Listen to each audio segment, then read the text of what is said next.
Warning, this video may contain content that may not be suitable for children or anyone else that is easily offended. Strong language, graphic content, nudity, bad jokes, and a possible idiot, aka myself, may be featured in the following clip. Viewer discretion is advised. It is not responsible for any damages that you receive watching this video.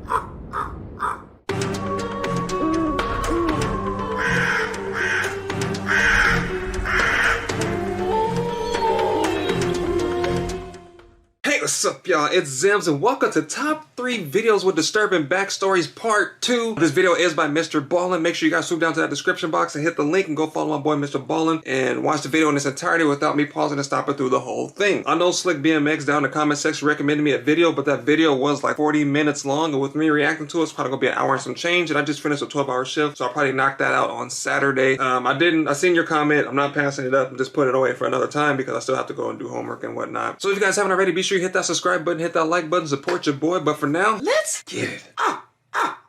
Today, I'm going to share with you 3 progressively more disturbing stories. No más. With each of them, I'm going to share with you the video that is famously associated with them. But before we get into today's stories, if you're a fan of the strange, dark, and mysterious, delivered in story format, then you come to the right channel. That's all we do, and we upload 3 to 4, even 5 times every week. So if that's of interest, every week for me to react to, because I beat my meat. I mean, what? Who said that? So please subscribe to this channel and turn on all Facts. notifications Subscribe. so you don't miss any of my weekly uploads.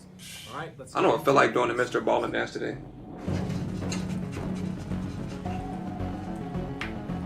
Let's go! Tornado. Tornadoes is Mother Nature's farts. Mother Nature does not fart often, and when she does, it is a bad fart. So number 3, nature farts. On April 9th, 2015, residents of the tiny farming community Fairdale, Illinois, woke up to heavy rains outside and an ominous forecast. Severe thunderstorms were going to persist all day, and then at night there was a chance of a tornado. Bunker. Meteorologists were telling residents of Fairdale that if you can, you should evacuate because it's not worth sticking around for. Nope. But if you're going to ride out the storm, make sure you've taken the necessary precautions and make sure you have a plan for how to get to a shelter if the storm gets really bad. That's exactly why I don't live in Oklahoma. I went to Oklahoma one time, and it was like small tornadoes forming like every second, man. I'm probably exaggerating every second, but they was forming left and right. I couldn't get down with Oklahoma, bruh. That morning, some forecasters were saying this tornado could prove to be one of the biggest in Illinois' history. But most of the 152 Fairdale residents had lived here their whole lives. They had seen bad storms before, even tornadoes, and they had ridden them out before. How could this one be any different? They said cap. Most of the time, the worst that happened was maybe a power line comes down and you lose power for the day. That's the worst. Unlike previous storms, this one was getting worse and worse by the minute. And by 6 p.m. that night, forecasters were no longer theorizing that this could be a huge tornado. They were outright pleading with Fairdale residents. He looked like he was pleading, bro. It looked like he got a boo-boo. He had a quesarito from Taco Bell or something. He was holding it in through the whole broadcast. Like, as you can see over in Lincoln, Springfield, and Jacksonville. We'll be right back with this prefaces. Bro, you old tight booty. To evacuate while you still can. But despite these warnings, the vast majority of Fairdale residents stayed put. They were committed to riding this storm out. By 7 p.m., meteorologists were saying this tornado is imminent and it looks as big or bigger than the last major tornado that came through Illinois that killed 8 people and leveled an entire town. If somebody uses the word imminent, get out of there. Is going to kill people. Just 15 minutes later, what them hoodlums talking about in the hallway? Alright, we're good. Right outside of, if you hear the background noise, people in the hallway. Almost mile-wide tornado. 1 mile wide. 200-mile-an-hour winds. 200 miles an hour. Like other tornadoes of that size that typically move at about 30 miles an hour, this one was traveling on land at about 15 miles an hour, meaning it would be sitting over the areas. It was devastating for longer amounts of time, making it even worse than some of the worst predictions that meteorologists had for this tornado. Yeah, you gotta get out of Dodge, bro. At 7:30 p.m., 84-year-old Fairdale resident Clem Schultz and his wife Jerry Schultz, they were at home because they had decided to ride out the storm. As Clem is sitting in the living room watching the Weather Channel, kind of waiting for the last possible second to go into their basement, he hears his wife yell out from the kitchen to come in here and look at this. So Clem goes into the kitchen and she's pointing out the back window, and he looks out and he sees this massive tornado come. See, look at this, bruh. This is not the real photo because it'll put real photo, but look at this, bruh. Stuff like this happens around certain places around the world, bruh. Like, I can't get down with tornadoes. Can't get down with earthquakes, because if the earthquake is big enough, it causes tsunamis. No matter where you go, there's some fault to living in that place, whether it's insects, spiders, like Australia. It's a lot of deadly stuff out there. I don't do spiders. Them spiders is big, bro. Pretty sure most of them spiders got their own driver's license and ID cards and stuff like that. They probably own little flats and stuff and whatnot. They probably got little storage units that they rent out to live in. But again, I'm not throwing shade. One love. My Australians out there, I love you. Don't hate me. All right, show me some love in the comment section, my Australian people. Coming right at them. It's less than a mile away, and it is way bigger than he thought it was going to be. But from their perspective, because the tornado was spinning counterclockwise, it kind of looked like it was spinning away from town into this empty field. And Clem says to his wife, Jerry, you know what? It looks like it's going to miss us. It's about the Beyblade. We're probably going to lose power, so I'm going to go up into the attic and get some lanterns ready. So Jerry stays in the kitchen. Clem goes up into the attic, and as he's fishing to get out the lanterns, he hears what sounds like a freight train barreling through town. Circled back. And he had this little window at the edge of his attic, so he goes over and he looks out, and the tornado had not veered off into the open field. It had continued straight towards his house, and it was ripping off roofs right in front of him. And he figured, I don't have enough time to go down into the basement. I have no time to do anything. So he takes out his phone and he begins recording. Bro, look at this. No, it's not going that fast. It can't be going that fast. I would have boo-booed on myself, bro. There is no way in hell I'm sitting right there. You can't even run. Oh my gosh, bro. Look at it just devouring stuff in its path. Look at the power line.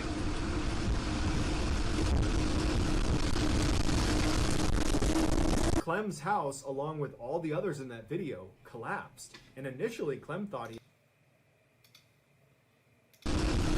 Bro, look at that. So scary, dude. Oh my, I don't know. This dude got some brass to be still sitting there. Not his hand's not even shaking. It's a steady shot of him recording. Yo, nah, man. His wife was still downstairs, though. Clem's house, along with all the others in that video, collapsed. And initially, Clem thought he had died because it went totally quiet and it was totally dark. And he actually said out loud, "Am I dead?" But it was the pain in his back from a crushed vertebrae that told him, no, you survived. Lucky. And he begins to kind of pull himself out of the rubble, and before long, a neighbor is pulling him out. And as soon as he's out of the rubble of his house, he looks around, and his whole community is pretty much gone. And as he's standing there kind of bewildered, his neighbor says, "Clem, don't look down." And Clem says, "Why?" And his neighbor says, "Because your wife is under you and she's dead." When the dust had finally settled, not only had Clem's wife been killed, but Clem's neighbor had been killed. Dang, man, that made my hair stand up. Went directly through their two houses. That video that Clem shot is now used to educate people on how dangerous tornadoes really are, and how anytime a tornado is coming through your area, never go outside to film it, seek shelter. So my thing is, I don't really know how tornadoes work, so I thought you're supposed to go underground. So why did he survive and his wife didn't? Is it the fact that the stuff on the top fell and collapsed on her? Or was most of the impact on the bottom of the tornado? Let me know down in the comment section, any of my people out there that's familiar with tornado, meteorologists or anything like that. On Sunday, February 12th, 2017, Abigail 3 years ago was over her best friend, Liberty German's house for a sleepover. Abby and Libby were 13 and 14 respectively. That night, as they're laying in bed, they were looking out the window hoping they saw snowflakes come down, because there was apparently this huge storm that was going to roll through the next As a person from California, I was really excited to see snow until it came time to scrape it off my windshield. Snowball fights was no longer cool when I realized how hard snowballs are. It looked fun on movies, but it hurts. day. And they were hoping that if it did, school would be canceled the next day. But when they woke up the next morning, it hadn't even snowed. However, they found out that in Delphi, Indiana, where they lived, school had been canceled preemptively in anticipation of this big storm that never really amounted to anything. So the girls got a free day off where they could actually go outside and enjoy it. So the girls start talking about how they're going to spend their extra day off, And Libby suggests, well, why don't we go check out the Monon High Bridge? It was this abandoned bridge that crossed over the stream. No. And a lot of their classmates That's Stand By Me. pictures on it and posted to their social media. And the girls figured this is a great day to go do that. That's the Stand By Me bridge. Asked her grandmother, Becky, who was her primary caretaker, if it would be okay if they went for a hike over near this bridge. Becky gives them permission, but with the caveat that they would find their own ride there and back. So Libby convinces her older sister Kelsey to give them a ride there, and Libby speaks to her father, Derek, and he says he can pick them up, but he'd only be able to pick them up at a very specific time, which would only give the girls a couple of hours at the bridge, but they thought that was fine and that was plenty of time. So a couple hours later, at about 1:30 in the afternoon, Kelsey drops off the two girls at the start of the trail that's going to bring them to this bridge. We know the girls made it to the bridge because at 2:07 p.m., Libby posted a picture to her social media of Abby walking across the bridge. At 3:11 p.m., Libby's father, Derek, texted her and said, hey, I'm going to be there in a minute. Just want to make sure you guys are there to meet me. And she didn't text Derek back, and Derek would later say that that was pretty unusual for her. At 3:14 p.m., Derek arrives at the meeting spot, and the girls are nowhere to be found. And so Derek tries calling. Aliens? No answer. He texts his daughter, no response. And so he ends up calling Becky, Libby's grandmother, his mother, and says, hey, did the girls contact you and change plans about where I was picking them up or when? And Becky said, no, I haven't heard from them. Panic sets in. They should be there now. I haven't heard from them. And Derek says he can't get in touch with them. So for the next 10 minutes, Becky and her husband, Mike, Libby's grandfather, just try calling over and over and over again to the girls, but nothing's going through. They can't get them to respond to text messages. So Mike leaves and meets up with Derek in the parking lot, and the two of them begin walking the trail to try to find these girls. At this point, I mean, me personally, I wouldn't send my 13-year-old niece or daughter or anybody else of that age out there by themselves. I'm sending someone at least over there to protect, because that was look like a sketchy place, even from the photos. That don't even look like something somewhere people should be hanging out at. I really hope nothing bad happened to them. Maybe they got like one of those missing person things and they reappeared later on, because I didn't see anybody or anything like that that could have taken them. But then again, you never know. That's why you got to keep track of people, man. Like, you got to teach them to run or give them some pepper spray, something, man, because you're going to have to fight. The family's not suspecting foul play. They're thinking, the girls probably got lost, or they lost track of time. They would have called her or something. Out of batteries, or but maybe both of them did get hurt and they can't move, but it's probably not that serious. They're creating scenarios in their head to rationalize what's happening. But by the time the sun went down at about 5 p.m. and there was still no sign of these girls, they waited too the long. Police and officially reporting the girls missing. By Took 6 too long. p.m. that night, there is this massive search combing the trail looking for these girls, but all night they're looking everywhere with hundreds of searchers and there's no sign of them. The following day, on Tuesday, February 14th, one of the searchers was about a half mile away from the bridge where the girls have been taking those pictures, and they discovered the girls' bodies right next to a creek. The police didn't release their cause of death. However, they said, without a doubt, this is a homicide, because apparently the scene was incredibly disturbing and had at least 2 or 3 signatures. Signatures are things done to the victims that are above and beyond what is required to end their life. Things like writing on the victims or their body position, or much, much worse. And usually you only see signatures when you're dealing with a serial killer. 3 days after the bodies were discovered, police were able to extract some video from Libby's phone. It turns out when Libby was taking those pictures of Abby on the bridge and had just posted it to social media, apparently this guy had come on the bridge and Libby must have sensed danger and she began filming him. Now, there's a video that starts from the bridge and lasts all the way through the girls' final moments, but the police would release a very small snippet of this recording because it showed who they believe is the killer walking towards them with his hands in his pockets, looking down, and he says to them, guys, down the hill. Guys, down the hill. Guys, down the hill. And that's exactly where they found him. So he's pretty much was telling them to go down that hill. I don't see how people can go missing, dude. Like, it's either people not looking for it, they don't care to look, but this dude looks pretty unusual. He will stick out like a sore thumb. I haven't seen too many people that look like him. So I don't know if they caught him or if they have caught him or maybe they didn't catch him, but that's crazy, dude, man. Instead of recording, you should have ran or called for help, something, man. People are so quick to whip out their cell phones and record. Like, go help, go do something, call for help. Despite thousands of tips pouring in as soon as this video was made public, they still don't know who this guy is. No arrests have been made. and the case remains unsolved. That's crazy, dude. Damn, man, not the kids, Before man. the Dating Bachelorette game. pitted 30 men against each other to win one woman's heart, Americans watched another show about random strangers competing for a mate. It was called The Dating Game. Starting in 1965, this reality show Never heard of featured it. a woman asking 3 men questions without seeing their faces, and based on their answers, at the end of the show, she would choose one to go on a date with. On the surface, the September 13th, 1978 showing of The Dating Game looks like every other episode. Is it me, or it seems like every date that he says recently is in September? What's wrong with September? My birthday's in September. Maybe that's why I'm so angry all the time. I think September is just a cursed month, man. Everything September, everything September. Well, at least I haven't heard anything on the September 18th. Nobody Google anything on September 18th. I will hate you forever. But I have never heard anything happening on September 18th. Maybe it has, but don't go looking for it, because I do kind of want to know. If you guys go looking for it, don't tag me. Yeah, tag me. Don't tag me. Tag me. Lots of Virgo's rule. Subtle innuendo, but this episode would go down in history as a one-of-a-kind, and not in a good way.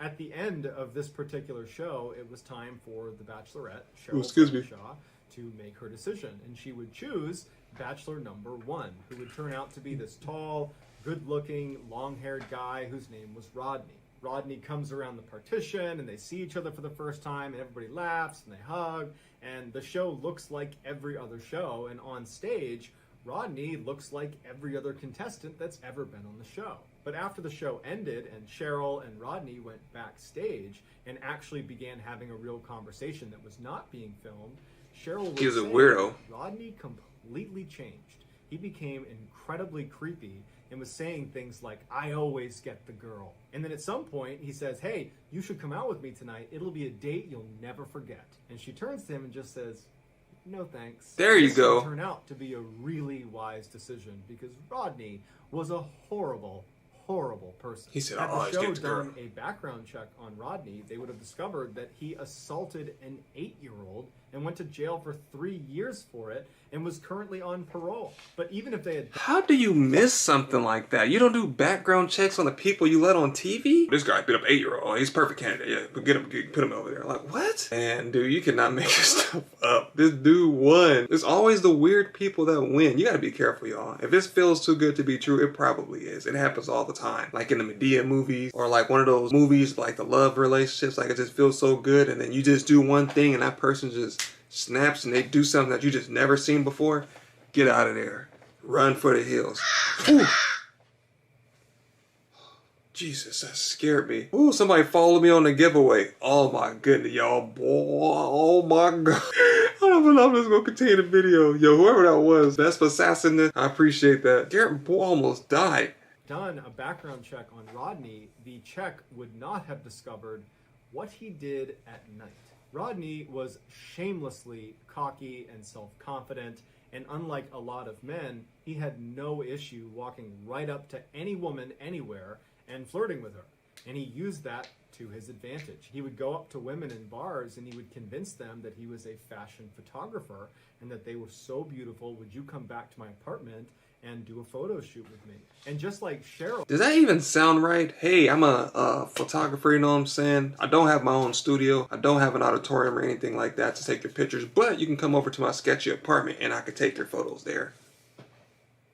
Does that even sound right? If you're a model, don't go to somebody's apartment. They should take you somewhere, at least an agency or some kind of building, a decent building to take your picture. You ain't taking nobody's pictures in apartments unless you're like a private, well-known person. Ain't nobody doing that, bruh. I'm not, at least. You couldn't get me to go up in there. On the dating show, these women were immediately kind of charmed by him and would say yes. Once they got back to his apartment, he would shut and lock the door and then become that creepy guy that Cheryl saw backstage. Oh, I get the girl. Unlike Cheryl, who at the time she saw this just said, "I'm not interested," and was able to leave, these women were trapped. And then whether they wanted to or not, they would do a photo shoot with him and then he would strangle them to death. Because Rodney Alcala was not your typical dating game contestant. He was a serial killer who, by the time he stepped foot on that show and was chosen by Cheryl Bradford to win the game, he had already killed 4 people. And over a 2-year period, he killed as many as 130 people, which, if you're doing the math, is over those 2 years, he was killing at least one person a week. You know why it's working? Because he was a good looking dude. He had long hair, nice teeth, and it's always those. Ted Bundy, Richard Ramirez, a lot of girls liked him. It was always the good looking dudes that just, girls fall for it every time. We need to do some more women killers. There's some crazy women killers out there too. Boy, they don't play no games. You get a crazy woman, that's it for you. That's a wrap. Women that kill and all them documentaries, bruh, savages. You don't want to mess with them, bro. I'm telling you, 100%. Alcala was finally apprehended and he was sentenced to death. Here Thank are some you. highlights from Rodney Alcala's episode of The Dating Game. Number one, would you say hello to Cheryl? Hello. please? We're going to have a great time together, Cheryl. You sly dog. Bachelor number one, what's your best time? Best time is at night. Nighttime. Yeah, I bet it is at nighttime, because that's when you get the killing, you freak. That's the only time there is. The only time there is to kill. Hi, what's wrong with morning, afternoon? What's wrong with morning and afternoons? Because it's daylight and people will catch them killing. Well, they're okay, but nighttime's when it really gets good. Yeah, it gets good, because that's when his hands are warmed up to strangle you. I am serving you for dinner. What are you called and what do you look like? Death. I'm called the banana, and I look really good. They call him the banana because you peel him back and you see his true identity and he strangle you. Can you be a little more descriptive? Peel me. Kill me. Y'all heard it first. Y'all heard him say it. He said kill me. Will that date be bachelor number one, bachelor number two, or bachelor number three? I'll take death for number one, Steve. Oh my god. Well, I like bananas, so I'll take one. Little freak. So that's going to do it, guys. I hope you enjoyed today's stories. Let me know what you thought in the comments, and I will pin the best comment at the top of the comment section. If you enjoyed today's video and you haven't done this already, please offer to give the like button a ride home from soccer practice, but don't show up. Also, please subscribe to this channel and turn on all Subscribe. notifications. So you All don't of miss them. any of my weekly Don't uploads. miss our If you want to uploads. get in touch with me, you can direct message me on Instagram or on Twitter. My username Me is too. the same for both platforms. Facts. It's John Ballen 416. I also have a ton of content over on He TikTok. does. My username over there is Mr. Ballen. If you have a story suggestion, please submit it to our subreddit just called Mr. Ballen. It's linked in the description below. So whether I see you on Twitter, Instagram, TikTok, Reddit, YouTube, or some combination, I just really appreciate your support. And until next time, guys, that's going to do it.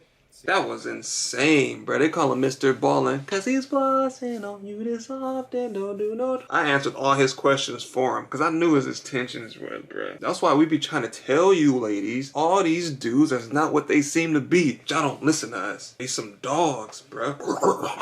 But hey, if you guys enjoyed this content, make sure you hit that like button, hit the subscribe button, support your boy. Also, make sure you head over to that description box, hit the link, and go follow my boy, Mr. Ballin'. Hit the subscribe button for him as well, and watch the video in its entirety without me pausing and stopping through the whole thing. Thank you guys so much. Sly BMX, don't forget, I have not forgot about your video, as well as Sherelle Thornton, I have not forgot about your video as well. Be sure you click on that giveaway. The giveaway is still going. You guys have 3 days left, man. The winner is right around the corner. So if you did sign up, make sure you are paying attention, because if you pull your name and it doesn't pop up and you don't get back to me in a day or two, I'm probably going to reset up the giveaway for like another day or so to give the next person a chance to win. Thank you guys for watching, and I'll see you guys next time.